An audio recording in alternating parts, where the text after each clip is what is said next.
So in the morning, he may be enrolled in a course at Columbia on the Great Book Series, and he's out in the fields while listening to whatever book is being discussed at that moment. He takes his literature and English classes that way.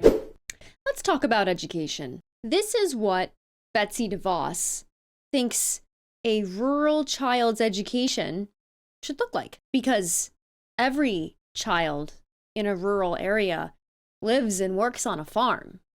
I mean, everyone who's watching this who's from a rural area, I'm right. Come on, let me know in the comments. You all live and work on a farm, every single one of you. But before I get into too many of my opinions on this video, let me give you the whole clip. Just to put a hypothetical out there, a young man who's living in a rural area in the one of the Dakotas, let's say, and lives on a large family farm. So in the morning, he may be enrolled in a course at Columbia on the Great Book Series, and he's out in the fields while listening to whatever book is being discussed at that moment. He takes his literature and English classes that way.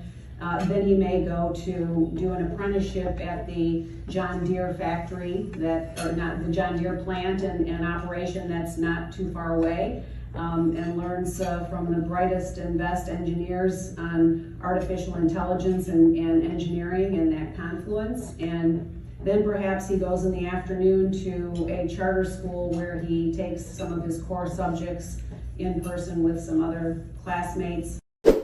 Working in the fields while you listen to an English book on tape is not what I would consider a well-rounded education. Just like thinking that everyone who lives in a rural area is automatically a farmer is a ridiculous assumption to make. Also, along with the fact that, yes, famously, everyone in a rural town lives near a massive John Deere factory with the best and the brightest in technology available. This is a picture, just a snapshot, really, of what conservatives think your education should be. Because, of course, we want you to get an education while you're also learning how to be a good little worker in the fields. You need to be laboring for us, and then learning can just come second. And we see this kind of attitude spill over into almost every aspect of how they view public education. In other words, not a very strong emphasis on making it better. Instead, conservatives want to make education only accessible to those who already have money, which is why they're always trying to push for more private schools and less funding for public schools. For example, in Texas, Greg Abbott is desperately pushing for private school education. But fortunately, he's receiving some pushback from Democratic progressives in the state who used to be teachers. Before I was a politician, I was a teacher in an underfunded public school. I taught 45 kids in one classroom. I was a middle school teacher, so that's 45 middle schoolers in one classroom. And it was right after lunch, so you can imagine the chaos. There weren't enough desks for all of my students. So I had kids sitting on the air conditioning unit. In the richest country in human history, we have a school funding emergency in this state, and it is the fault of our state government. So instead of passing a private school voucher scam that will siphon off billions of dollars from our already underfunded public schools, why don't we fully fund our neighborhood schools? Why don't we give every Texas teacher a $15,000 pay raise?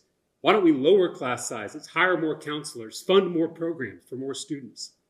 Instead of subsidizing the private education of the wealthy few, why don't we invest in our public schools that are meant for all of us?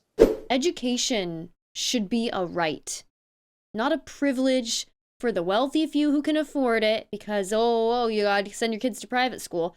We need to fund our public schools because everyone deserves a chance to an equal education. And I hear conservative voters constantly talk about how public education is a scam and that private schools are the only way to benefit your children. Please be wary of anyone trying to convince you that mass education is a bad thing.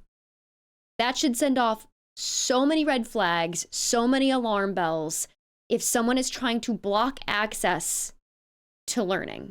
An uneducated mass is much easier to control. Thank you so much for watching. If you want to check out some of my content that isn't news related, you can check out my personal YouTube page at BadGamerWyatt.